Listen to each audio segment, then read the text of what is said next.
be the most beautiful day.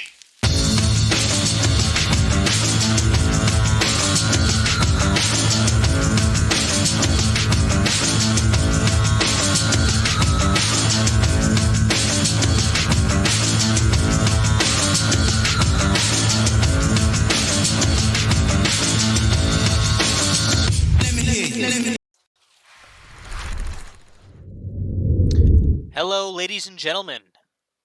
Thank you to everybody tuning in this evening. Nice to see everybody tuning in this evening again for our report on the ongoing war in Ukraine, the ongoing conflict in Ukraine for the 6th of May of 2022. Again, we're going to be starting this evening with our top headlines. We're having a little bit of an extended report this evening. We're going to start a little bit early. We're going to have a little bit of extra Q&A time with you guys this evening. We're also going to be doing a little bit more in-depth into some of the community aggregated reporting that we have for you. Multiple different angles there. We have the flight radar community. We have our naval tracking guys. We have some of that radio traffic from our radio intercept channel over on the Discord server. We're going to be taking a look at all of that this evening, guys. We're going to be taking a look at all of that community provided reporting, that community aggregated information for you guys, okay? We're also going to be taking a deep dive, as usual, with our open source intelligence maps, like Live UA map here. We're going to be taking a deep dive and looking at all of the events from the past 12 to 24 hours. We'll also kind of cover some of the events from yesterday as well that are relevant, that have carried over to today. Again, we're going to begin this evening by going through our main headlines, and then we'll jump over into, again, our situation room, and then further into that community aggregated reporting. Towards the end of the show, we'll also have a little bit of extra time this evening for some Q&A with you guys. So I'm looking forward to that, answering some of your questions, reading some of your comments. Again, wonderful to see everybody tuning in this evening. If you haven't already, hit that like button. Best way to get the algorithm's attention. And then let us know where you're tuning in from this evening and how you're doing. Again, I wish it could be under better circumstances that we were all joining each other here on this stream. But again, I am appreciative of you guys for choosing us to get your news and your reporting on what's going on. We're bringing you guys the facts. This news is brought to you guys by you, okay? This is community aggregated reporting here. This is all open source intelligence here that is aggregated primarily by our wonderful community, over 15,000, almost 16,000 people now over in the Discord server. That's discord.gg/Nemico. You can find an invite link to that in the description. Itchy the Killer, thank you so much for tuning in this evening. Says hello from California. Hello to you, Itchy. Thank you so much for tuning back in. I know I see quite a few returning viewers here. Keenan, nice to see you back in the chat. Kat, thank you so much for tuning back in. Miss Chris, Jenny McGowan says hello, Nemico, from Gulf Shores, Alabama. I bet it's beautiful down there in the Gulf Shores tonight. Speedy Squirrel, hello to you. Cindy Duhan, thank you so much for tuning in this evening.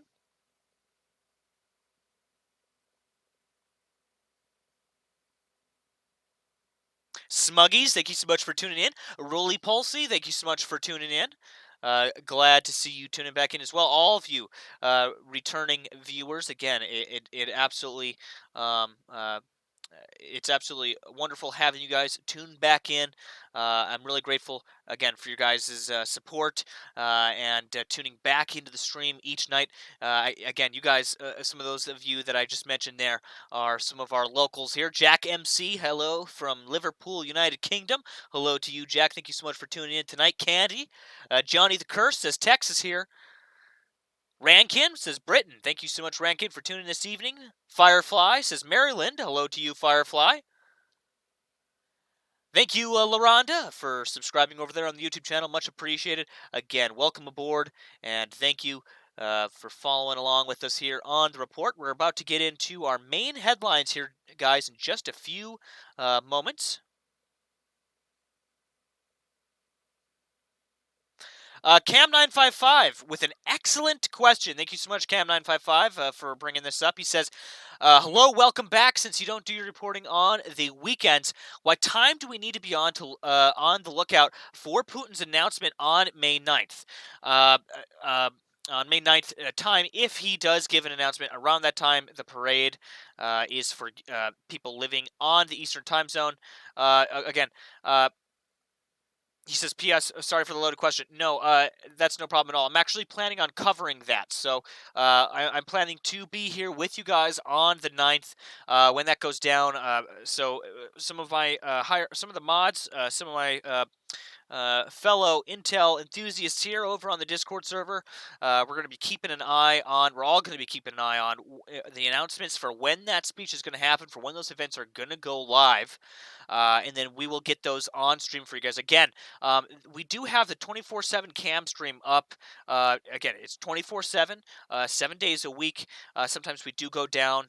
We go down about once a week for a 12-hour maintenance period, and then we come back up for that nightly report again, which today we had Friday, our maintenance period. Again, that stream will be up all weekend, and I will be bringing you those those reports from that event there in Moscow. I'll be bringing you everything that comes out of Putin, everything that comes out of the Kremlin on the 9th there, so don't worry about that. Bobby Regalia, thanks so much for tuning back in. Says Nemico Network, let's go. Still planning on a double report tonight. Glad you are back. Well, glad to see you, Bobby, tuning back in. And yes, we're doing kind of a double length report. I started here at around 7:30, and we're gonna go till about 9:30, I believe. We'll try to get to 9:30 if I can. We have quite a bit of information to go through here, and then again, I'm planning to dedicate more time towards the end of the stream for Q&A because we often only spend a few minutes on that. I'd like to spend a little bit longer of a period of time, kind of going into some in-depth stuff with you guys, answering some questions, reading comments and stuff like that. Cat says hello from the house. It is currently nap time. Well, that sounds like a plan, Cat. I hope that nap goes well. Kenders says May 9th is my husband's birthday. Well, Kenders, I wish him a happy birthday. Now, again, make sure to tune in on the 9th for that Victory Day reporting there. We want to see what news is going to come out of the Kremlin there, what news is going to come out of Moscow. Again, we're expecting some announcement there, some form of announcement or increase in the rhetoric here coming out of Moscow on the 9th. Hobbies Hobo, good evening to you as well. Tuning in from Canada, he says there again, it's so awesome to see so many people that I've seen in the chat before tuning back in, guys. It's awesome. Unstinkable, thank you so much. Says, how much did I miss? We're just getting started, Unstinkable. We're having, since we didn't have a report last night, we're having a 2-hour, kind of a double length report tonight. I wouldn't say double length. We're probably going to go for like an extra half an hour to 45 minutes or so. I started at about 7:30 here. We're just kind of talking to you guys, again, interacting with the chat here a little bit, and I'm about to get into the main headlines here in just a few short minutes. Harlan, thank you so much for tuning in. Texas says, give him hell, he says. Well, I hope they do give him hell. Harlan, thank you so much for tuning in this evening from Texas. I bet it's wonderful out there in Texas this evening. Hugo, again, tuning in from LA. Thank you so much, Hugo, for tuning in this evening. Glad to see you back. OG Smiley 69 says hello, everybody. OG Smiley, thank you so much for tuning back in here tonight. I've seen you quite a few times hanging around. All right, guys. With that, again, we have a lot of news to go over this evening. I want to make sure that everybody's informed on what is going on here in Ukraine. We're going to bring you, first of all of our top headlines. Okay, we're going to bring you the facts. All right, of what's going on, what do we know? All right, and then we'll get into the more in-depth, the somewhat speculative side of things towards the end of the show. Again, and we'll go through some of the community aggregated reporting to look at some of the unconfirmed stuff. Again, after we go through the headlines and what is known at this time, that's what we start off with, and then we kind of go into the more in-depth stuff towards the later half of the show. So we're going to start without further ado, covering the primary headlines here from about the past 12 to 24 hours in Ukraine. Again, the battle rages on in the east of the country for the Donbass, for that eastern region there in Ukraine. as well as the battle in Donbass. You also have, and currently at this hour, a battle is still raging for that Azov Steelworks. Ukrainian forces inside that besieged factory there in Mariupol. Again, continue resistance. United Nations aid workers are pushing to evacuate more people from the bunkers and tunnels inside that plant. So keep in mind, saying that they stated earlier today there's probably more than 50 civilians, including 11 children, that were rescued in the latest operation to get people out. So there are still a lot of people inside those bunkers at that steelworks factory in Mariupol. Now, we will go into that a little bit more in depth again when we get to our later half of the show, as well as some of the reports coming out of the Donbass. But really, the two main headlines here, which have been the theme of the week, so to speak, have been that final battle occurring at Mariupol, which has been absolutely raging on. We saw reports coming from our favorite Russian blowhorn there, Patrick Lancaster, that independent YouTuber, the independent journalist there that we watch quite often, which we, of course, is quite obviously very pro-Russian oriented. He recently came out just earlier today with, I think it was either earlier today or yesterday, with a statement, basically saying the fighting he said, in his words, the fighting in Mariupol has definitely um, ceased. Now, I found something earlier today, and I'll be showing you guys this later in the show. There's a few other pro-Russian independent journalism sources that are on the ground in Mariupol, which actually fired back at him earlier today. One of which is on YouTube. I'll be showing you that post later tonight in the show. Quite angry words there, calling up Lancaster, for saying that the fighting had ceased there in Mariupol.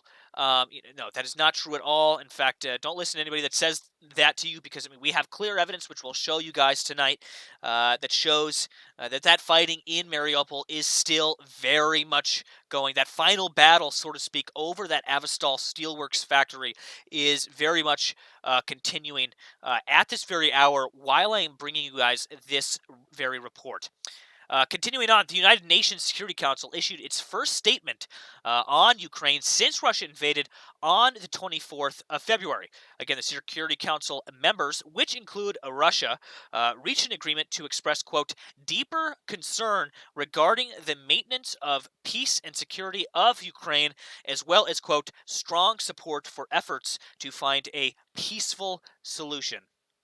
So again, very interesting words there coming out of the first official joint UN United Nations Security Council statement there since the beginning of the war. Again, just a huge shout out to everybody tuning in this evening. I want to give a special thank you to Tango Down. A even more special thank you to Fancy Hat. He's been helping out a lot in the background.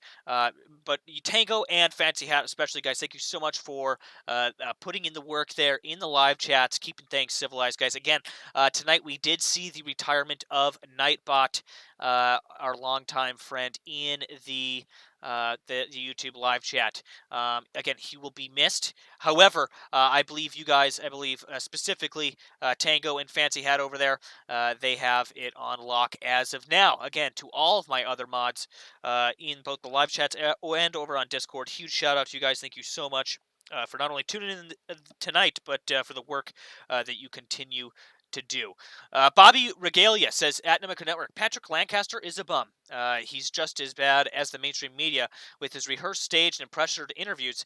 I seen right through him after watching two of his videos.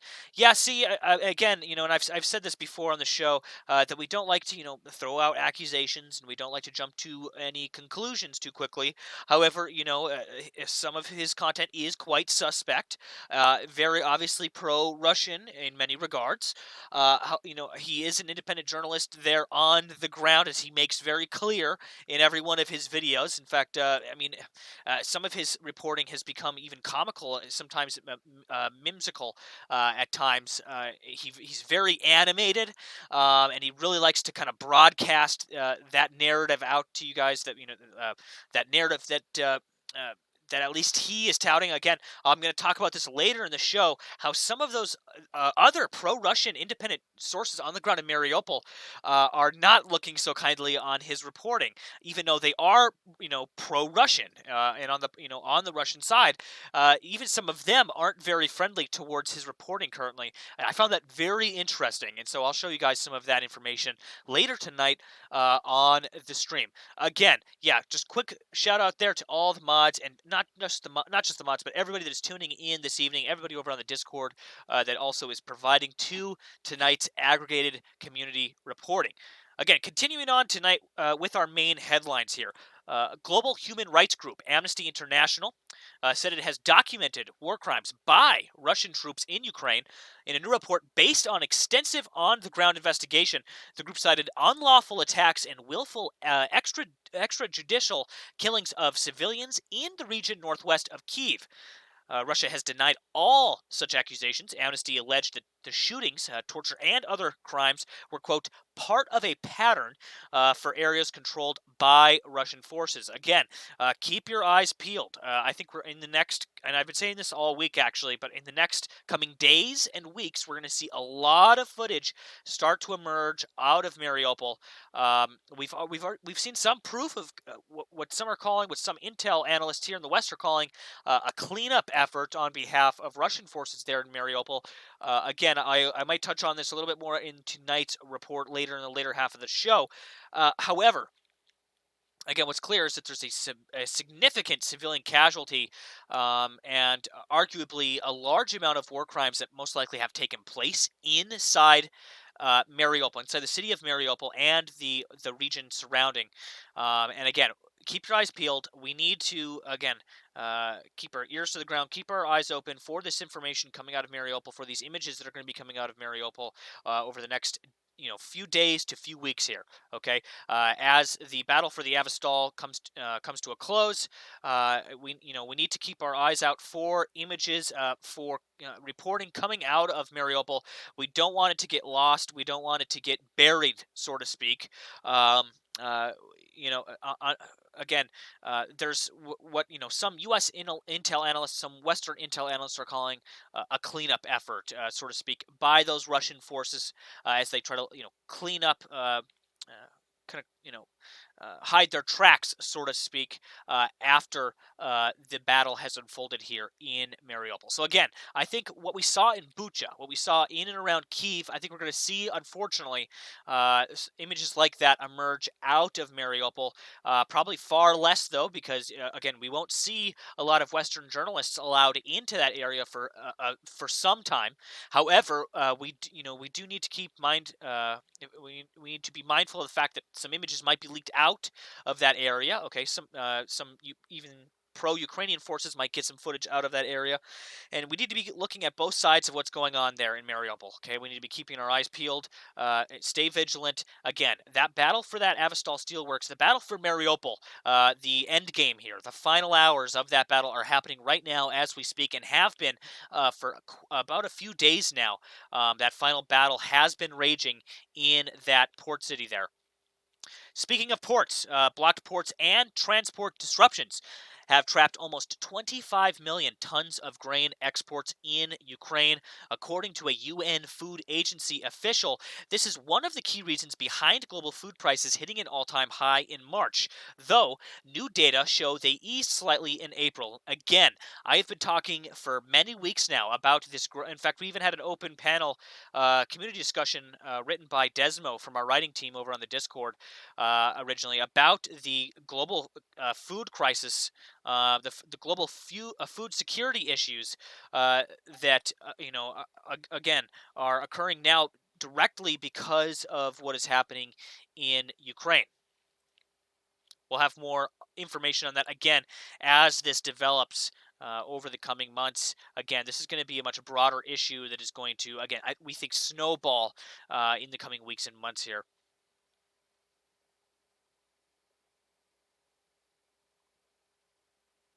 Fancy Hat just alerted me. He says, I'm going to get ahead of the curve here and let you know that it's so to speak and not so to speak. Again, again, when I'm when I'm speed talking at you guys, when I'm speed reporting here, sometimes some words can get jumbled in the moment when I'm trying to relay all this information at you guys. Again, I'll try to do better with that, and not only that, but the clutch words are our all-time favorite clutch words. And we might make a list. We might get a list going soon. Again, continuing on here, First Lady Jill Biden will spend Mother's Day along the Slovakian-Ukraine border, meeting with Ukrainian mothers and children who fled their country after Russia's invasion. During a 4-day visit to Romania and Slovakia, she will also tour schools that have taken in Ukrainian refugees and will meet with U.S. troops stationed along NATO's eastern flank. A very interesting diplomatic visit there to the borders of Ukraine, again, during wartime there. First Lady Jill Biden, again, will spend Mother's Day uh, along the Ukrainian border there, along the Slovakia-Ukraine border. Again, to everybody that is sending me over reports and that right now on Discord via PMs, when we get to the later half of the show tonight, I will go through all of them. Again, thank you guys so much for sending those over. Best place to put those is in the Situation Room, guys. However, I still accept those PMs, and we will go through those. Sometimes I don't get a chance to go through all of them, but I will try to go through the majority of them this evening. Moving on with our primary headlines for this evening. Zelensky is working on a diplomatic option to save the military members, the Ukrainian military members that are still in the Azov Steelworks. In his nightly address, the president said Ukraine was able to evacuate women and children from Azov with the help of the UN and Red Cross. He said he's also working on diplomatic options to help evacuate the remaining military in that steelworks factory.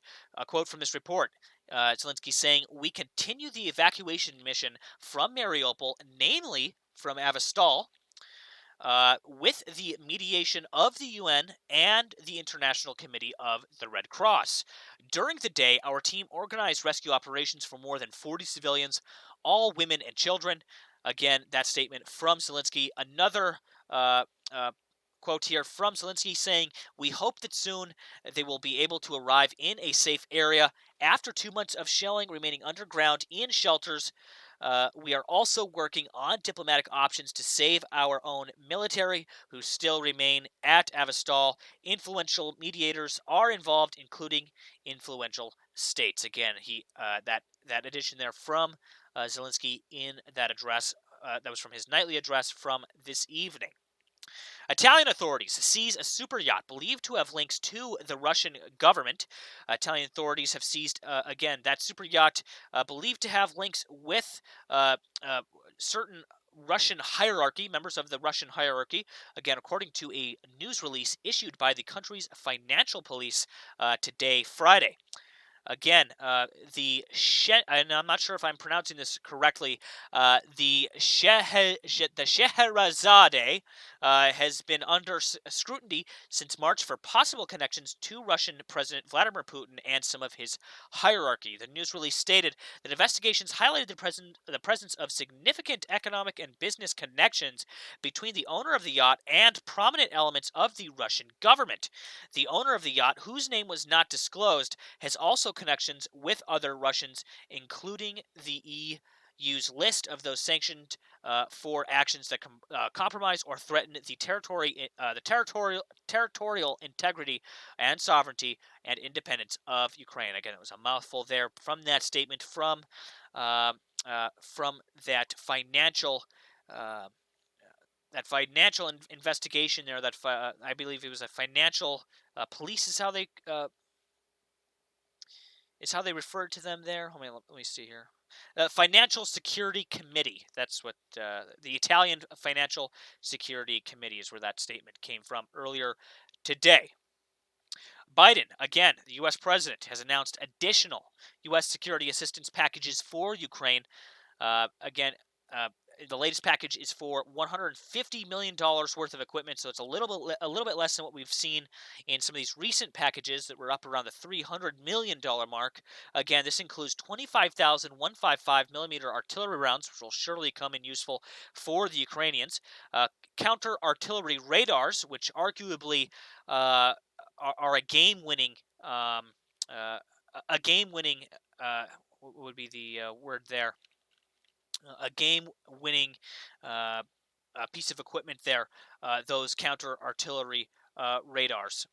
Again, a huge force multiplier for them having. That's the word I was looking for. Force multiplier for them having that. Counter artillery radar, and also along with that, they're also getting jamming equipment and field equipment and spare parts. So that's spare parts for like those artillery systems, for some of their vehicles and things like that. But the jamming equipment in that counter artillery radar is going to come in extremely handy for those Ukrainian operators on the ground. Again, that specifically the counter artillery radar, is just a massive benefit having that, being able to see where the artillery is being fired from and be able to immediately return fire on those positions. Huge force multiplier for those Ukrainian defenders. Again, the new security assistance package follows the president's $33 billion proposal last week to Congress to support Ukraine amid Russia's invasion. The U.S. has made it clear it intends to provide long-term support to Ukraine and has already provided the nation with billions of dollars in military and humanitarian assistance. The proposed package last week was more than twice as much as the $13.6 billion infusion of military and humanitarian aid that Congress approved last month. Again, in a statement, Biden said the administration has nearly exhausted funding that can be used for security assurance and called on Congress to approve his request for additional money for Ukraine. Again, Kiev mayor warned citizens to be on alert for Victory Day. Again, that May 9th date coming up that we will be reporting on for you guys, even though we don't do reports over the weekend. Again, actually, the 9th falls on a Monday. However, those events will be happening here in the U.S. at least on our Sunday. But if again, we will be keeping our eyes open. And again, as soon as any reports come out on Sunday from that Victory Day in Russia, we will be bringing you guys those reports immediately. Anyway, back to this report here. The Kiev mayor, Vitaly, is Vitaly Klitschko. Again, I'm not sure if I'm pronouncing that correctly. There is urging citizens to stay inside from Sunday into Monday around Russia's annual Victory Day, as Western officials have warned Russian President Vladimir Putin could formally declare war on Ukraine on the 9th of May, a symbolic day for Russia, paving the way for Putin to step up his campaign. Some have argued even possibly he might further mobilize Russian forces, mobilize the Russian people again to further his campaign in Ukraine. However, uh, the Russians have come out with a few press releases over the past few days saying that they don't plan to do this. However, again, we have seen that pattern in the past of them saying, 1 week, okay, they're not going to do something, and then they literally turn around and they do it one day later.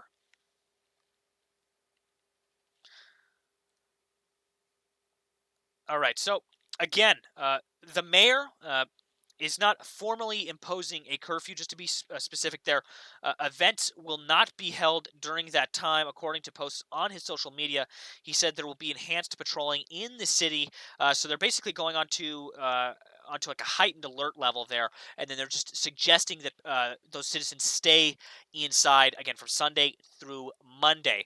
A quote from that report, he said, "If anyone would like to go lay flowers, they can do so in private. Pay attention and follow wartime security rules." Another quote from that report, he said, "I also ask you not to ignore the air alarm signals and immediately take cover in the coming days. There is a high likelihood of missile shelling in all regions of Ukraine. Be aware and take care of your own safety."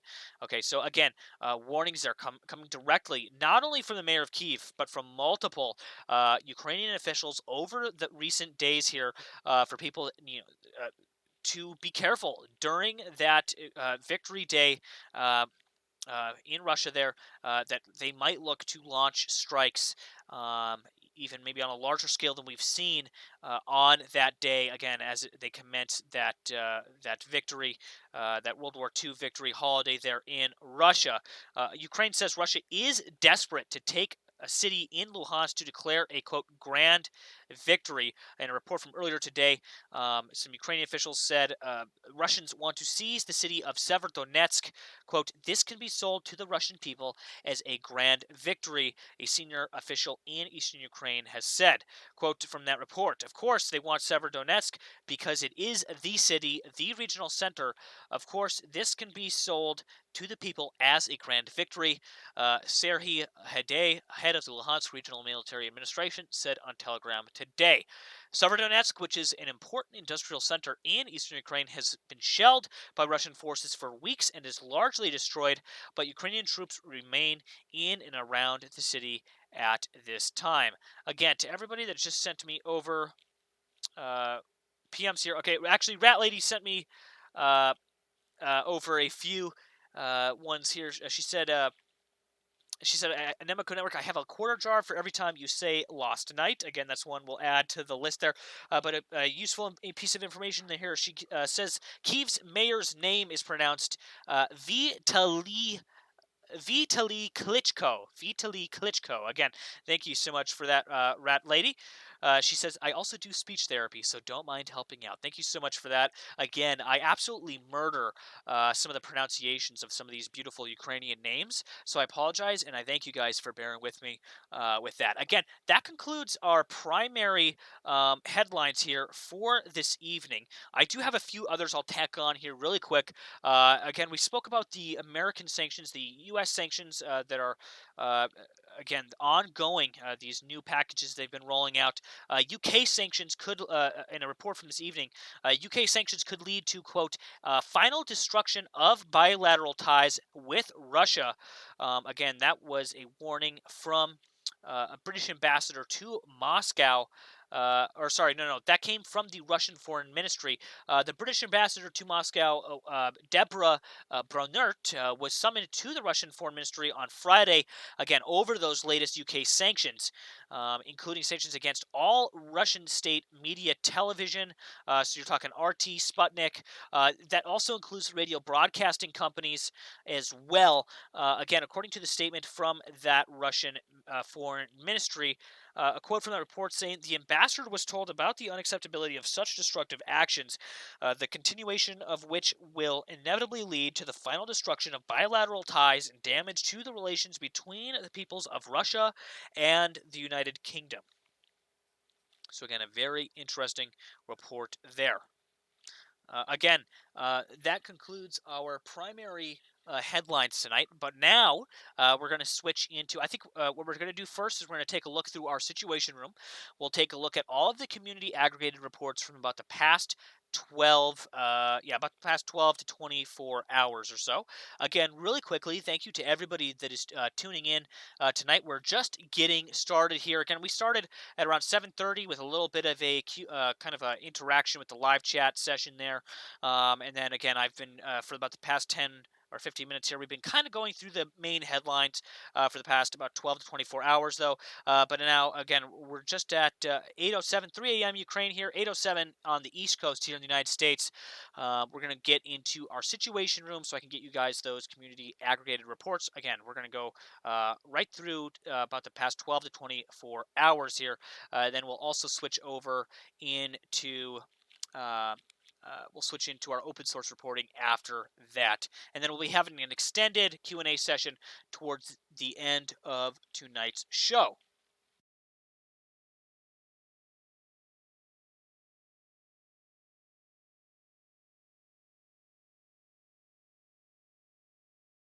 Again, if you haven't already, please hit that like button. Best way to get the algorithm's attention. If you haven't already, hit that subscribe button. It's the best way to get notified when new videos go live, when new streams go live as well. For any of you that are just tuning in and maybe missed some of the parts of the earlier report, or maybe some of you that have to head out, don't worry, because we upload every Ukraine war report, every evening report we upload to YouTube after it's done live here on our YouTube channel, youtube.com/Nemico Network. Again, thank you to everybody that is tuning in this evening. Amazing to see not only a bunch of new faces in the chat there, but plenty of people tuning back in. Again, I like to see those returning viewers. You guys are awesome, and again, it's what keeps me motivated, is seeing you guys tune back in every night to get these reports here. With that said, we're now going to switch over to our situation room. Before we go into the reports there, I would like to talk a little bit about the Situation Room over on our Discord server, okay, and how that all works. So, again, for those of you that don't know, we do have a Discord server, discord.gg/Nemico. You can find an invite link to that in the description. The Situation Room is where everybody in our community that is an intel analyst, a radar analyst, a flight radar analyst, a naval, to be more specific there, radio, cyber analysis, whatever it may be. Okay, whatever geolocator, the Situation Room is the catch-all for all of that reporting. Okay, all the stuff that is significant enough to be mentioned on the nightly reports in our videos goes in the Situation Room over there. It's also arguably the best place, I would argue, on the internet to get up-to-date, real-time reporting on what is going on in not just Ukraine, but the broader conflict here, which is unfolding in Europe. Again, now in Russia, Moldova, and Ukraine, is how broad this has spread out to. However, again, if you want to get one of the best, if you want the best, I would say, source of news, real time news on what's going on. Again, all of the posts over there on the Situation Room are vetted. If we know that something is propaganda, we let it be known. If we know that something is proven to be fake news, we remove it. We have a team of staff, a team of moderators, which are constantly going through those posts in the Situation Room and taking a look at every piece of data which is posted there. Again, in a non-biased form factor, we're getting news from all sides here. We're getting news from Russian sources. We're getting news from Ukrainian sources. We're getting news from Western sources here, NATO, the U.S., Britain, etc. Okay, and so we take all of that information in. All of that community aggregated reporting is funneled into that Situation Room there, and that is again what makes it possible for us to bring you guys these reports. And it's again what makes it possible for us to call this. Reporting what makes it possible for us to say that this is news that is brought to you by the people genuinely. Okay, now speaking of which, if you would like to get involved with if you would like to get involved with that reporting, okay, if you have, say, information that you think would be valuable for the nightly report, say you're an aircraft enthusiast and you're tracking flight radar and you see some Russian aircraft over Siberia that is suspect and it's doing, it's doing some flight along the Ukrainian border, or say you're a naval guy and you hear about some naval traffic that's happening in the Sea of Azov, all right, and you want to share it with us, you post it there in the Situation Room. If you think it's worth having a mention on the nightly reports, put it over there in the Situation Room. Make sure, of course, to read the rules first before you post, but put it over there, and there's a chance that when we have these nightly reports that we will take a look at your report here on stream. So again, if you guys would like to get involved with that, even if you don't want to provide reports for the live stream, it's an excellent source of information, of up-to-date real-time reporting. As Pocky said it here in the live chat just now, he says, our Discord server here is an entire galaxy of information behind these cams and this entire conflict. Again, I say this, it's 100% without a doubt that our Discord server is by far the biggest source of information, with the most members that are currently active investigating and reporting on this conflict and this situation which is unfolding there in Europe. By far. And it's, again, amazing what we're able to accomplish here as a community. And again, I think every single one of you guys, because of you, that this is possible.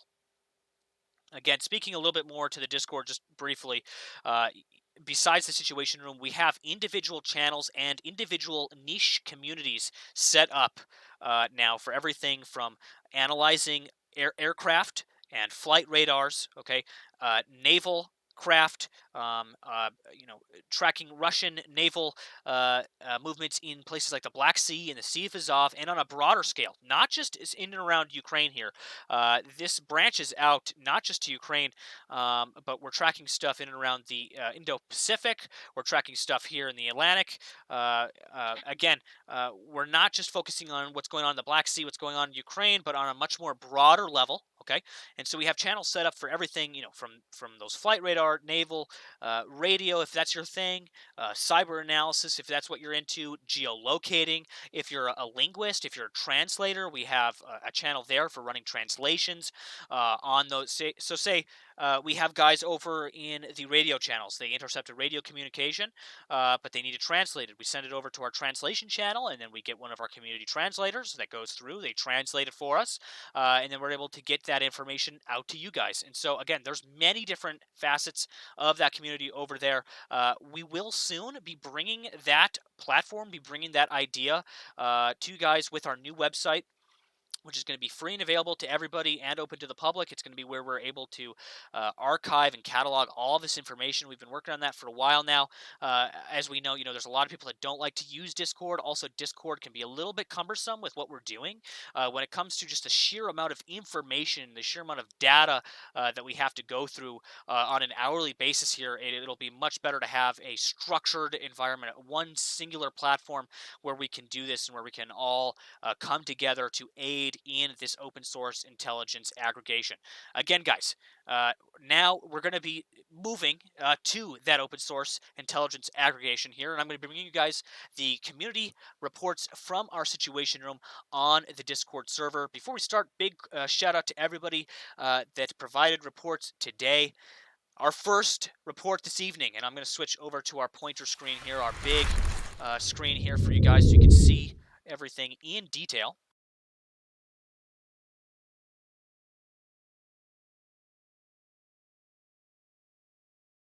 All right. Common Fishbowl, thank you so much for cheering the 2 bits there, man. Thank you so much for tuning back in. Thank you so much for tuning back in this evening. Master Poe, thank you so much for subscribing just now over there on Twitch. Thank you so much for tuning in. To everybody, guys, thank you so much for tuning in this evening. Without further ado, let's get to it. Our first post this evening comes from a longtime contributor and fellow pyro, I might add, fellow fireworks enthusiast, Pyrotech, over on the Discord server. This is a Telegram post here.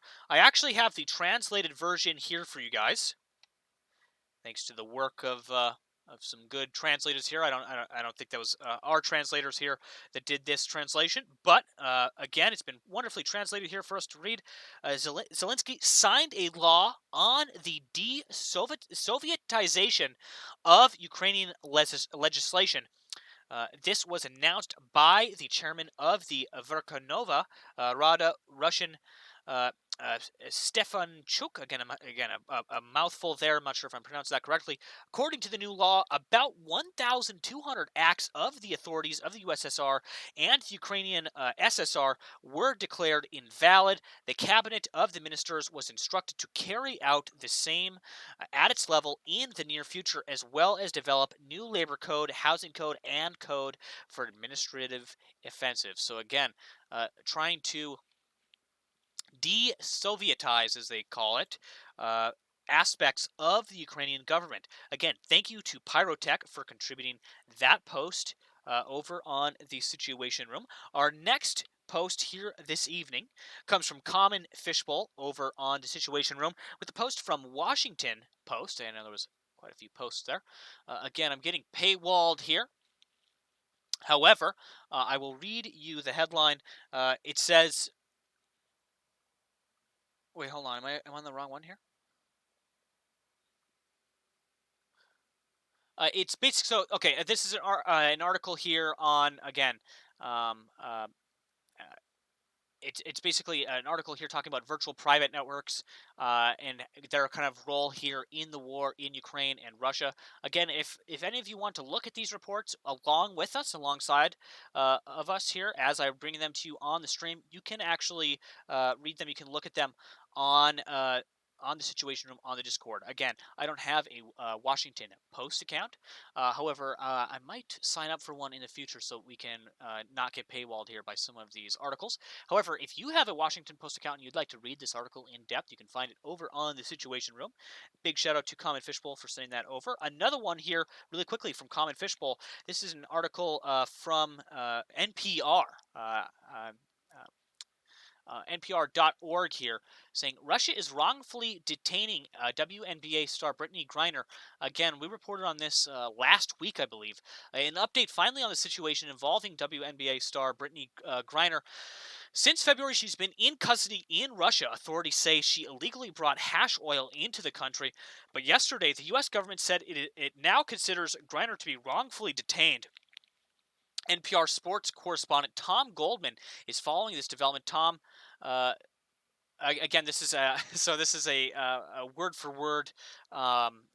These are quotes directly from an interview here, so I won't read that full thing. But if you guys would like to read that article in length, again, you can find it over on the Discord server in our Situation Room. That's discord.gg/Nemico. You can find that in the description. You can find an invite to that. Our next post here comes from Kayuka, a longtime contributor over on the Discord server.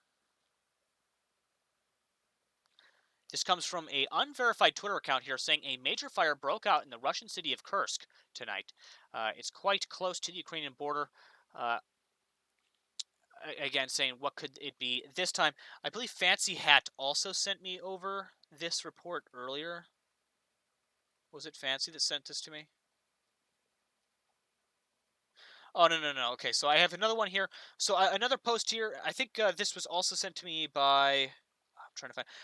Oh yeah, Rat Lady. Thank you so much, Rat Lady, for sending this over earlier as well to both you guys that sent this report over. Again, a fire reportedly broke out again in that Russian city of Kursk tonight. Still waiting to get more concrete information on that at this time. Really quickly though, a post earlier from Fancy Hat. This actually came from Intel Crab on Twitter here, saying that earlier this evening, Forte 11 was on station off the coast of Romania, mentioning here it was very rare to see the platform holding in such a tight focused surveillance relay like this for such a long time. And when I first looked at this, I realized this is probably the longest, probably the tightest holding pattern we've seen them do.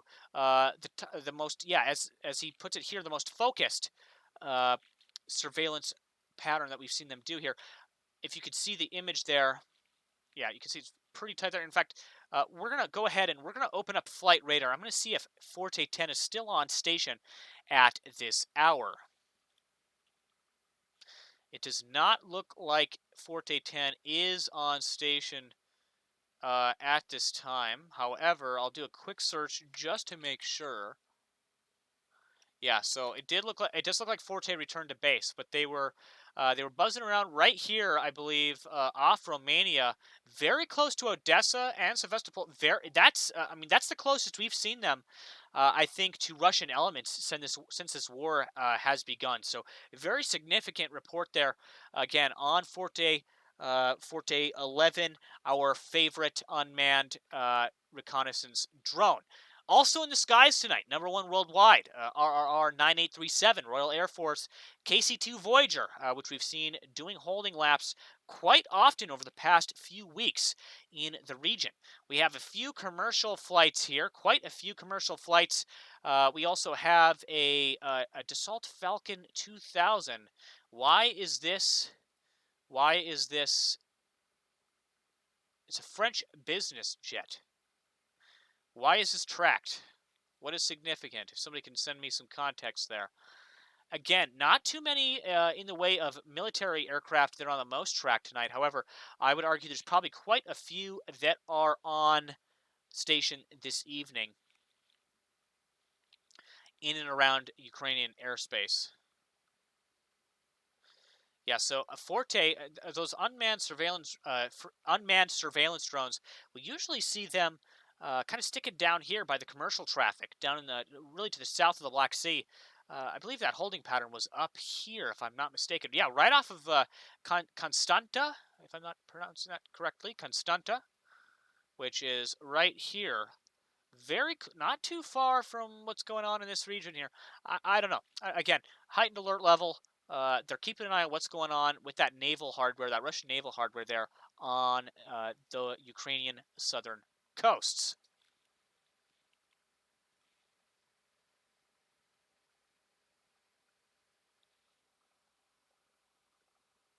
All right.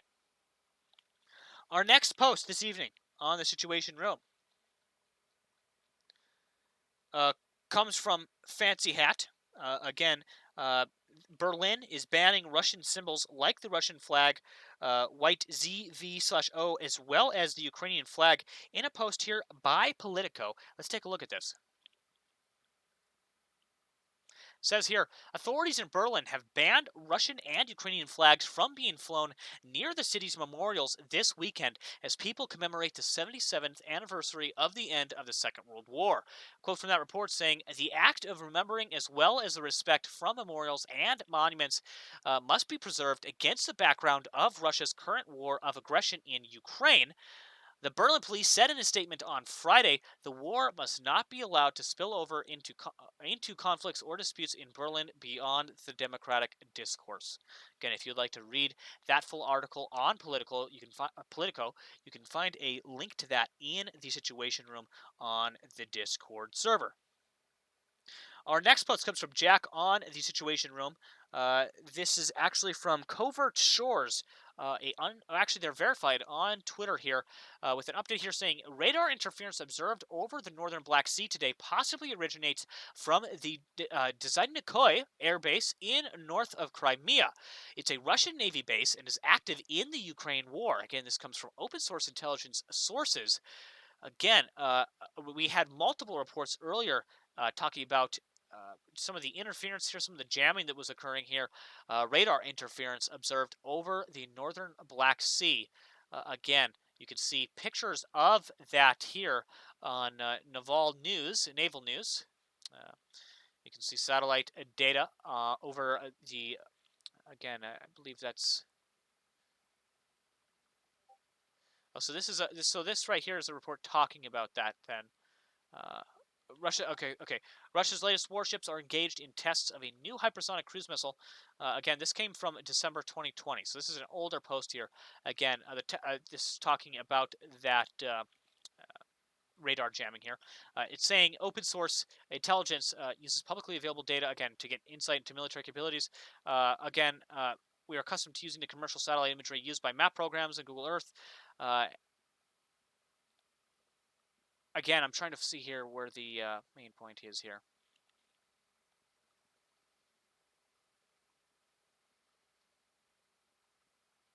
Okay, so here they're talking about, okay, so the Sentinel-1 satellites have a weakness, again, which can be turned into a strength. They can be temporarily blinded by other radar transmissions. It may obscure the picture, but it has an unintended benefit that it can be used to locate and sometimes identify the radar in question. Again, if you want to read in depth on this article here from Naval News, you can find that posted by Jack on the Situation Room. Again, that tweet here from H.I. Sutton on Twitter.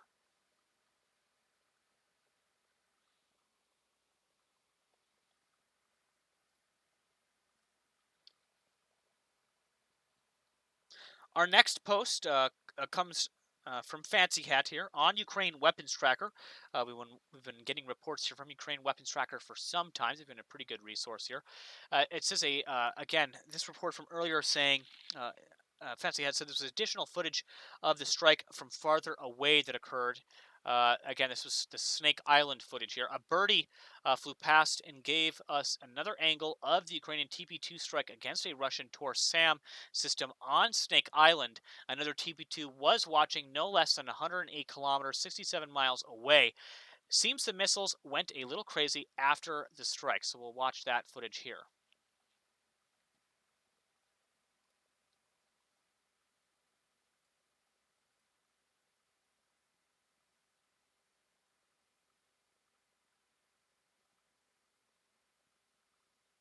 And there's also footage here.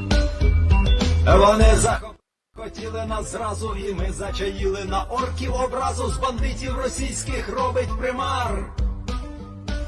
Байрактар. Байрактар.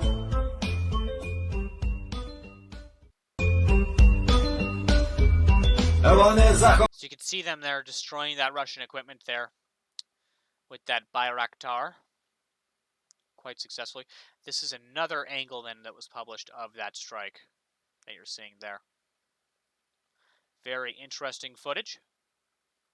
Again, huge shout out to Fancy Hat for posting that over on the Situation Room on the Discord server. Our next post comes again from Pyrotech, fellow Pyro, over there from Euromated Press on Twitter here, saying Berlin's authorities banned Ukrainian flags near memorials as people will commemorate the 77th anniversary of the end of World War II.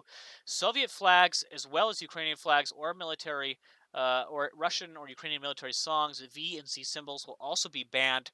Again, the Berlin police statement there reads. So that's very interesting there. They not only banned Ukrainian, but also Russian as well there in Berlin, the flags and songs. Very interesting. Our next post here comes from Freja. It's a video from Avastal published by the Azov Regiment showing a very heavy assault occurring there at that steelworks factory from recent days. This actually might have been footage from earlier today. Yeah, May 6th. It was posted on Telegram May 6th, but it could have come from the day before. Again, you can see just heavy shelling there, lots of smoke. You can see more explosions happening there from that shelling that is occurring. This could be shelling or missile strikes. This looks to be possibly missile strikes. Go ahead and play that back again for you real quick. You can see just how big that Avastal Steelworks area is. Absolutely massive territory. You can see almost half of it there engulfed in that smoke rising from the factory.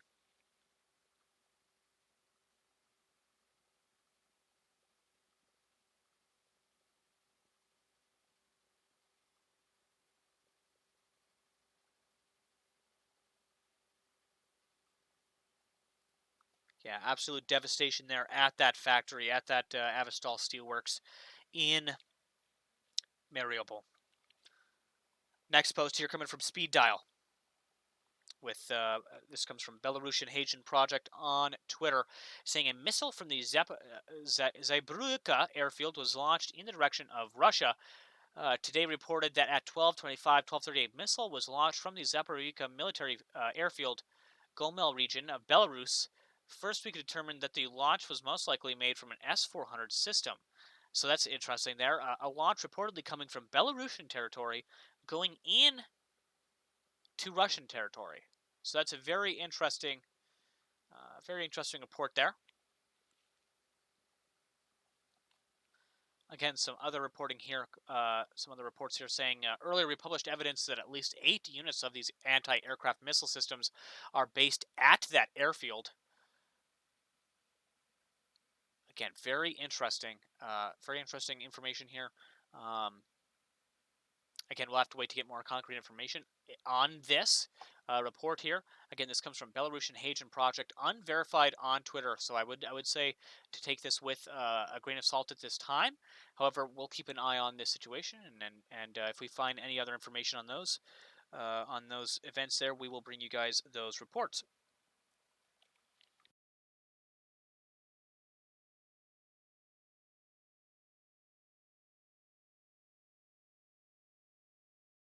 Okay, so moving on here, our last post for this evening from the Situation Room comes from A Taste of Struggle. Again, a post from Jack Detst on the on Twitter here. Again, a verified Twitter account saying breaking news here. U.S. has no information to corroborate Ukraine striking the Russian frigate Admiral Makarov. Again, that statement coming from the Pentagon saying, "We've been looking at this all day," said Pentagon spokesperson John Kirby. So again, we hope to have more information on that, hopefully in our next report for you guys. Again, we've heard quite a few reports from over the day about that situation.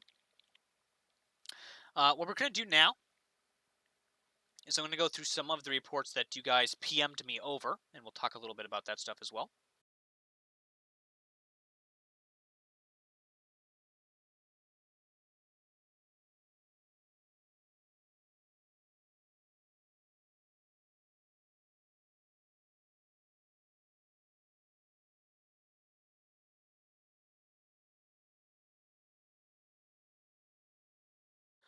Just really quick, I would like to just give a little shout out. Fancy Hat reminded me here. Just give a little shout out also to our to everybody over in the general chat on the Discord server. Again, we have not forgotten about you guys. I know quite a few of you are also participating in the chat over there on the Discord server. So I tried to bring that into the Q&A as well.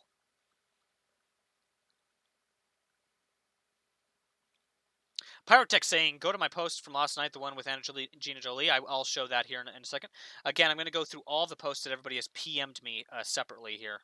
So this was something that Fancy had sent over earlier. This is some useful info graphing here when talking about artillery. So you can see here some of the distances. Some of the distances here, like for your TOS-1, those thermobaric systems, their maximum range about 2.2 miles. Those D-30 towed howitzers have a range of about 13.6 miles. Those self-propelled howitzer systems have a range of about 18 miles. Again, M77 towed howitzers, however, have a range of about 24.9 miles. Those Caesar self-propelled howitzers have 28.6 mile ranges, so significantly farther ranges on some of the weapons and equipment the Ukrainians are using versus what the Russians are using. One thing that absolutely boggles my mind when thinking about these distances is just how far these systems are able to lob these shells, these extremely heavy munitions. I mean, they're not light for anybody that's ever operated a piece of artillery. I mean, I don't imagine that those rounds are light at all. And slinging them, almost 30 miles, just absolutely mind boggles me.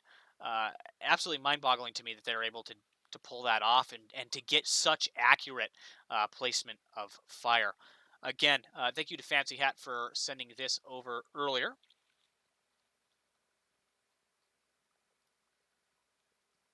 Had a few posts here from Rot Lady over on our PMs here on the Discord.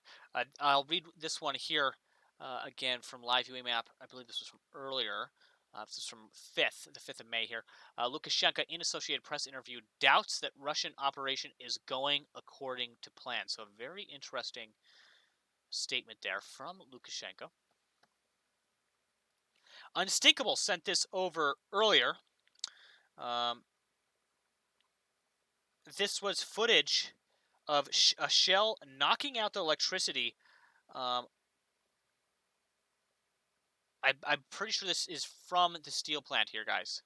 So this is a video showing a shell. This is from the Azov Steelworks, reported from the Azov bunker of a shell hitting and knocking out power, knocking out the lights there in that bunker. Let's watch this.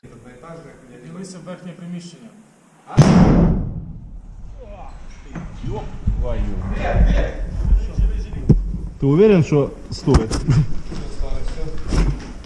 So you can see that shell landed there, immediately power there. See those Ukrainian operators hiding there in that bunker, taking cover there in that bunker, away from that artillery, that incoming artillery. Thank you to Unstinkable for sending that over.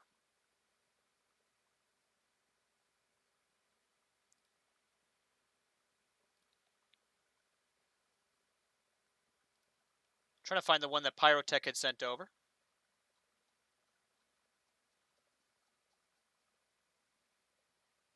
Hold on, let me look here. I'm trying to find the one that Pyrotech was referring to.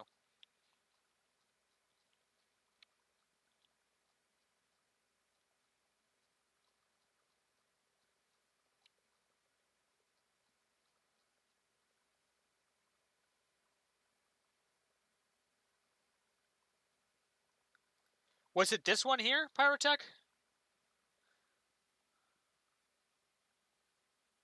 No, this is for his infrastructure project. Okay. There was another one that Pyrotech sent over. Pyro, if you want to link me that, then I can beat that up on screen here for everybody.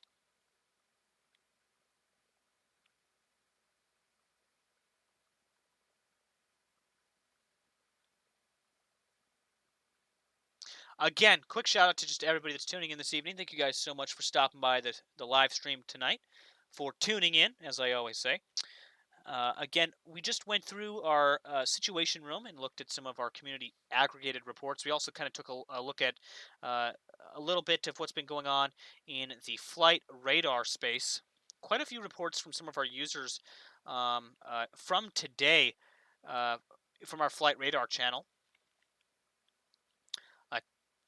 A global ADSB exchanged tracked flight earlier.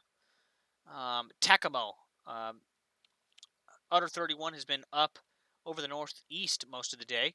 Some call signs there, which are suspect. Again, Forte 11 returned to base around 3 p.m. Eastern Standard Time, so that was about 5 hours ago. Forte 11 returned to base. Galileo, with some speculation over on that flight radar channel, saying if Markarov has been hit, it's probably right in the middle of Forte 11's tightest oval. Its earlier flight path. Okay, that could possibly be, yeah. Yeah, it's interesting seeing such a tight holding pattern with Forte 11 today. I had not seen that. I actually, Fancy Hat had sent that over earlier, and I had not seen that Forte 11 was on station today. But yeah, that was interesting because that's probably the first real heavy activity I think I've seen this week from Forte 11. Was what we saw occur earlier today.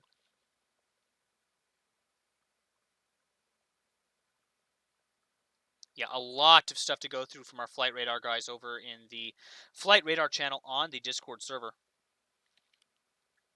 Not to mention our naval guys as well. A lot of people, wondering about, waiting for news from Markarov.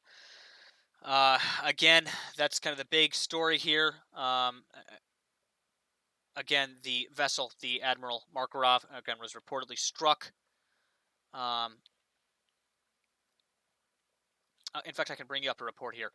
This came directly from our naval radar channel here, so thank you to you guys. Galileo actually posted this here. Again, Russian frigate may have been hit by Ukrainian anti-ship missiles. Again, this came from the Jerusalem Post here, saying the vessel, the Admiral Markarov, was reportedly struck near Snake Island by Ukrainian Neptune anti-ship missiles. Again, this is a breaking story. We're still waiting to get more information on this. We have seen, again, a lot of aircraft holding pattern activity over that area. So again, Forte 11 was over there earlier. So yeah, this is a picture here of Forte 11 taking a peek at what's going on in that area. A tweet here from OSINT Defender from earlier saying it's seemingly more and more likely that the claims about the Russian frigate Admiral Markarov being struck by Ukrainian anti-ship missiles off the coast of Odessa is true. Multiple rescue ships and aircraft are reportedly in the area with U.S. surveillance drones keeping eyes on it. So again, guys, it's like we have a second Moskva. We have a second Moskva incident here occurring. Again, I was hoping to have some more concrete information on this for tonight's report, but at this time, it's still all waiting to be confirmed. We're hoping to get more information for our next report on what is going on there with that naval ship. If you'd like to keep up to date with what's going on specifically with that naval situation, the naval radar over on our Discord server would be an excellent place to get that information. In fact, all day today, there's been posts being exchanged in both our flight and naval radar channels. They've been pretty active today about this topic.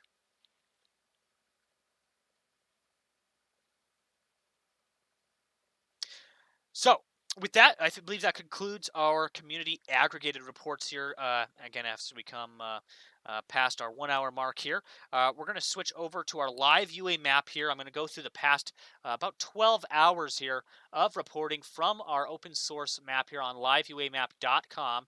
Actually, more accurately, ukraine.liveuamap.com is the one you want to be tuning into there. In fact, we're going to head over to there now, and I'm going to scroll down to the 12-hour mark here, and we're going to get you guys up to date on all of the reports that have been here on Live UA Map. 12 hours ago, RAF Rivet joint operation off Crimea and South Russia. So guys, keep in mind, we not just 12 hours ago, over the course of the day, we didn't just have Forte 11 in the air. We also had a Rivet Joint reconnaissance flight, a Royal Air Force reconnaissance flight that was over the Black Sea, very close, right in the middle. Hug it right in the middle here, right off of Constanta, I think is how you pronounce it there, right where we saw the Forte 11 hours later, okay? So they were on top of this situation right from the get-go there. 11 hours ago here, the Security Service of Ukraine detained 11 Russian snipers in the Kharkiv region. Again, you can see where that was reported here. That came from just 11 hours ago. Again, 11 hours ago here.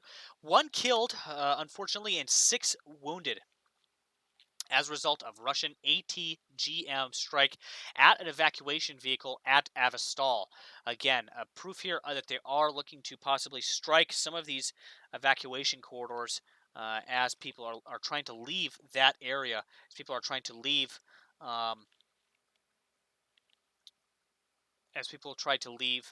that bombarded, that heavily contested steelworks factory there in Mariupol. 10 hours ago, reconnaissance of the Allies over the Black Sea. U.S. Navy P-8 Poseidon, an AE-681B. Turkish Navy ATR C-72 600 TMPA.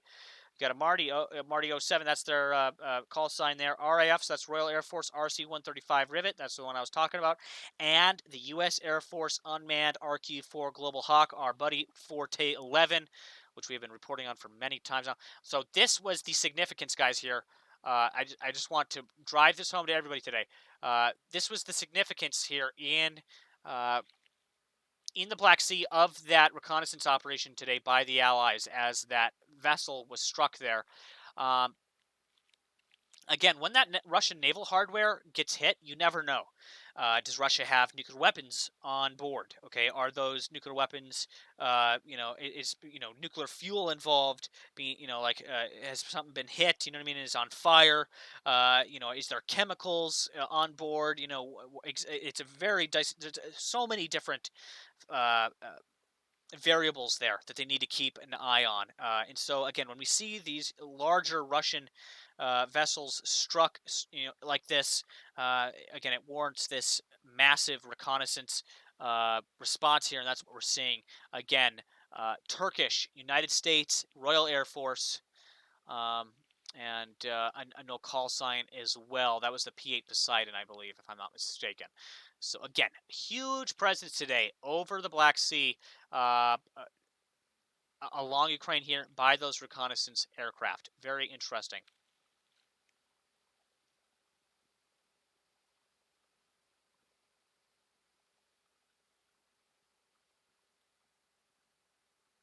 Ten hours ago here, damage after shelling near Volklovsky village in Belgrade region. You can see here on screen a picture of that crater from that shelling. 10 hours ago here, Russian troops shelled Kremenski village in the Zaporizhia region. Again, you can see where that is located here on the map, north of the Crimean Peninsula. 10 hours ago here, again, this event is known propaganda displayed for awareness here. Again, coming from Russia here, saying Russia has come to the Kherson region forever and there will be no return to the past, said the Secretary of the United Russian General Council, Andrei Turchak. 9 hours ago, another prisoners of swap today. 41 people returned to Ukraine among released 28 military and 13 civilians. 9 hours ago, during a counteroffensive, the defense forces of Ukraine regained control over the settlements of Odessa, Fedorivka, Ukrainica, and many other regions there. Again, that was all regions of the Kharkiv region there, again, reported by the General Staff of the Armed Forces of Ukraine. On Sunday, the President of the United States will participate in a G7 virtual leaders meeting chaired by Olaf Scholz to discuss the latest Ukraine-Russian war developments. And Zelensky will join the call. Again, Press Secretary tells supporters on Air Force One today. That was 8 hours ago. 8 hours ago here, you can see shelling in Lyman today. You can see a picture of that shelling there, but we also have a video to show you guys here, coming from a Twitter source. Again, this has been geolocated here. It does come from an unverified Twitter source, however. Где 300? Где раненый? as Давай машину. proved to happen today in Lemon. Давай на заднее сиденье машину. Occurring here. Some Russian interns there to try to get one of the engines away from the scene. You can see those buildings burning there. Shelling in Lemon. You can see where that was located here on the map today in the east, guys. These reports we're seeing here, again, are ongoing proof that that battle in the east is still raging, is still very much alive, okay? Same here, the reports we've seen out of Mariupol, evidence of what is going on there, the fact that there is still a battle raging at this time. 7 hours ago, smoke visible from Shibinki in Belgrade region over the border of the Kharkiv region. Again, you can see a picture here. Massive column of smoke rising over that Belgrade region. Again, as we've seen multiple strikes that are happening over the past few weeks, the question still remains, are these narrative building, is this false flag by Russia, or is this proof that the Ukrainians are now officially taking the fight to Russia on their own territory again? 7 hours ago here, an extensive excavation of the bombed Mariupol drama theater is underway. New satellite images from Maxar Technology show, again, the images taken on May 6th show a crane and trucks at the site. Speaking of that Russian cleanup effort, you guys, okay, the cleanup job that the Russians are doing in Mariupol now, okay, to avoid the images like what we saw come out of Bucha. That's what those images show. That's what we're seeing here on screen, guys, okay? 6 hours ago here, to unblock the talks, Russia must withdraw troops to the position before February 24th. That was reported from Zelensky 6 hours ago. I believe that was during his nightly address. 6 hours ago, 2 missile strikes in Odessa district of Odessa region. That was 6 hours ago, located on the map here near Odessa. Again, these western areas have not been exempt from bombardment, from attacks from Russia. 5 hours ago here, for the first time since Russia invaded Ukraine, the UNSC has unanimously, i.e. with Russia, expressed itself in a presidential statement offering, quote, strong support for Antonio Guterres' efforts to find a peaceful solution to the war. Again, I reported on that a short while ago at the beginning of tonight's reports. 4 hours ago, Russian troops shot down Ukrainian loitering munition at the Kharkiv front line. Again, this was reportedly shot down by Russian troops. It was the Ukrainian loitering munition at the Kharkiv front line. Again, I would take some of these images you're seeing with grains of salt. However, this does look to be, again, some sort of loitering munition there, or the body of some sort of loitering munition there that was shot down in that region. Again, at a front line in Kharkiv. You can see images of that damaged drone here on screen now at this time. Again, that concludes tonight's reports for May the 6th for our open source reporting here from the live UA map. We're now going to switch over to a little bit of a Q&A here with everybody on the stream. Again, I'll be answering some questions and reading some of your comments. Again, thank you to everybody that's tuning in this evening. I'm glad to have every single one of you on the stream this evening. Seeing both a large share, a fair share of familiar faces and some new ones as well.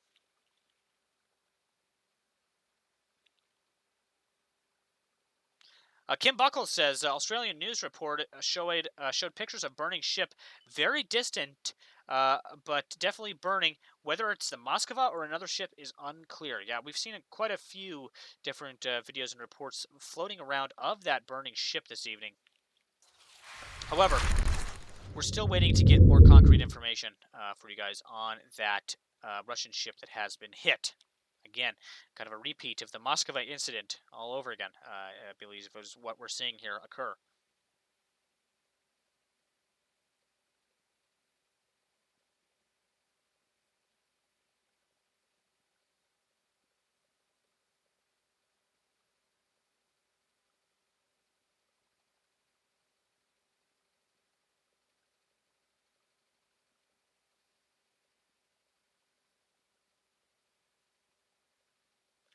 Kim Buckle says, yes, a freighter with missile launching tubes, but best we wait to see what is confirmed. It's all up in the air at the moment. Exactly. At the moment, it's all still a breaking news story, and during wartime, we have to stay vigilant and wait to get the facts, wait to get the confirmed information Matt O'Neill, thank you so much for stopping by, man. Thank you so much for the continued moderator support there as well. It says, hope you're doing well, Nem. I'm doing good. I hope you're doing as well as well. Matt, again, thank you so much for tuning in this evening.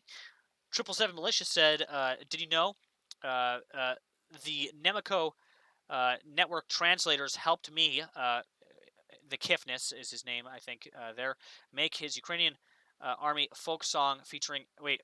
He said, did you know the Nemico Network translators helped the Kifnis make his Ukrainian Army folk song featuring Andriy Kryniahuk? I thought you'd think that is pretty cool, Nemico Network. I did not know that, actually. If you could send over like a link me to something about that, I'd love to. I'd love to see that. Or see some reporting on that. I know there's been quite a few projects that our community members have undertaken. There's been a lot of accomplishments made by our community. I'd like to get kind of a compilation going of that at some point, like a video for you guys to kind of show off some of those community achievements that we've done. Yeah, I'd really like to see that, though. That's pretty cool to hear. I actually did not hear about that. So for keeps, the excellent question saying, hi, what about the huge flash in Kramatorsk? Yes, it was confirmed that there was strikes there in Kramatorsk, which we brought you guys with our last report, which was on Wednesday. Right after Wednesday's report, we had those strikes in Kramatorsk. I uploaded videos. I believe it was a substation there that was struck. In fact, I can confirm on that for you guys really quick. I know I have a few reports actually from those strikes. Yeah, there was actually strikes later that day as well. Yeah, another rocket. Yeah, there was 2 rocket attacks at night on residential areas and the central part of the city. A statement was made there. The missiles damaged 9 homes, a school, and civilian infrastructure. The civilian infrastructure, I believe, they're referring to that substation that was hit there, that electrical station there that was hit. At least 25 wounded civilians are a result of that missile strike, again, launched by Russian forces on Kramatorsk. Again, 6 of the wounded need medical attention in the hospital. Again, that press service release said.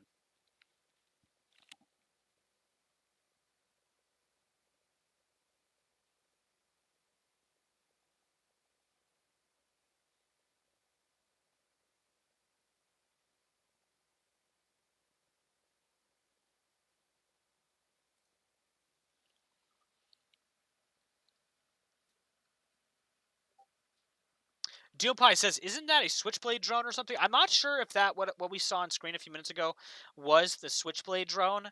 However, it was a loitering munition of some kind. House Virgo says, "Are the reports beginning at 8 or 9 Eastern generally?" They start now. We moved it up an hour to 8 p.m. Eastern Standard Time. That's 3 a.m. Ukraine time is when we do those live reports.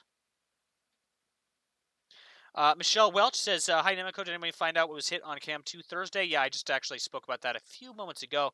It was multiple civilian residential targets that were struck over the course of the night and day there in Kramatorsk, including an electrical substation, which was hit there, or at least electrical infrastructure, which was hit there. We're not exactly sure if it was a substation or just if it was like a kind of like a smaller electrical station there somewhere in the city center that caused that overall bright flash that we saw. But it has been confirmed that both residential targets and civilian infrastructure targets were struck there.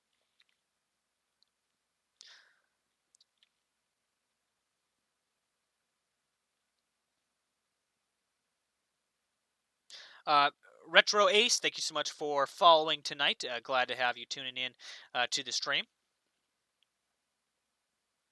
Separate says the only civilians in Mariupol who may be under attack are the hostages held by the Azov at the factory. Well, Sepron, I mean, I think quite a few of us would probably disagree with that.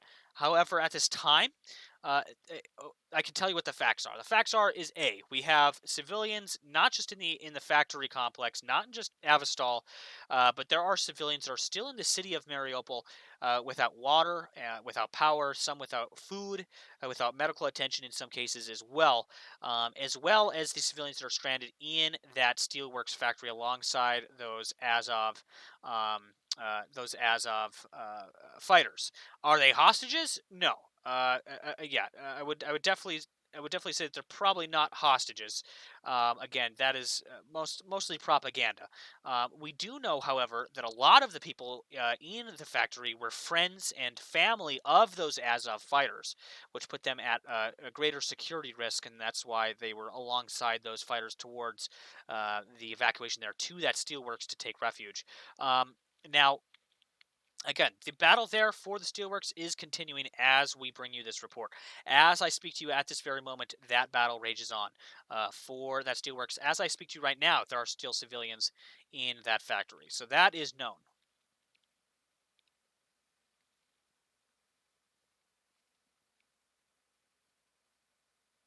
Mimi says there was a similar bright flash there a previous night.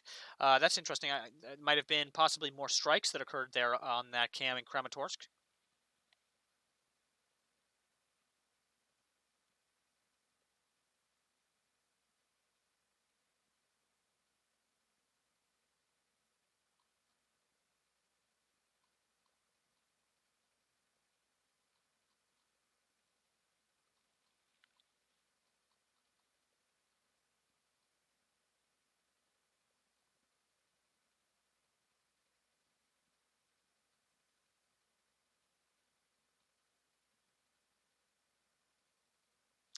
Bernadette, thank you so much for tuning into the chat tonight. LD429, thank you so much for tuning into the chat tonight. Glad to have you guys on board. Seprin, Kenders, thank you so much for tuning in tonight. SLAVA UKRAINI, thank you so much for tuning in this evening. Yeah, again, a few of you were asking about those explosions we saw in Kramatorsk. There are videos of those. If you want to see those, there is videos available over on our channel of those blasts when they occurred, which was, again, just after our report on Wednesday evening, I believe that was. Mimi says they are trying to get them out. I saw Azov claim Russians targeting a vehicle going to evacuate civilians from the plant. Yeah, that's been confirmed. I showed you actually a post of that just a short while ago when I was going through our situation room reports of that. It was like an APC that was evacuating civilians out that had been struck, reportedly. Again, big shout out to everybody that has tuned in this evening. Huge shout out to all of our moderators that have been putting in the hours, putting in the work, not only here in the live chats, but over on the Discord server as well. Again, to everybody that is looking to join in on the reporting, to get maybe news on what's going on in Ukraine faster, by far, the best place to find that information is over on our Discord server. The best place to join in on the discussions is over on the Discord server, discord.gg/Nemico. Again, if you're looking for any of our sources, any of the links to anything, you can find those in the description below this video or below this stream. If you missed this report live, we do upload it to our YouTube channel at youtube.com/Nemico Network as a video as soon, right after it is live. Lori says, hit the like button. Nemico and everyone behind the scenes work really hard. Much appreciated. Thank you so much, Lori, for those kind words. Thank you for tuning back in here as well. And Net, thank you so much for tuning in here tonight. To everybody that tuned in this evening, thank you guys so much for tuning in. Again, you can find links to everything in the description below. New reports every night, 8 p.m. Eastern Standard Time. That's 3 a.m. Ukraine time. Again, we started a little bit early tonight, around 7:30, so that we could get a little bit more interaction with you guys in this evening, and also kind of do a little bit more exploring into our situation room reports to kind of put a little bit more emphasis on those this evening. Again, to everybody that tuned in tonight, thank you guys so much. If you haven't already, hit that like button. Best way to get the algorithm's attention. If you haven't already, hit the subscribe button. Best way to get notifications when new videos and streams go live. We have a whole bunch of new video content coming along the pipeline, guys. We don't do reports on weekends. However, this weekend, specifically Sunday, we will be bringing you guys some information in and around what's going on with that Russian Victory Day, those announcements there. Are they going to declare war officially now on Ukraine or on a broader level? We don't know. Again, we're waiting to see what happens that day, May 9th. I know the speculation has been that they're going to, claim a victory. It doesn't look like that, okay? It looks like they're probably going to increase the rhetoric in some way, maybe possibly to move for further mobilization of Russian troops. Again, thank you to everybody that tuned in this evening. Highly appreciated. Just trying to think if I missed anything. I think we got it all. Again, thank you to everybody. Until next time, you guys, you're watching Nemico Network.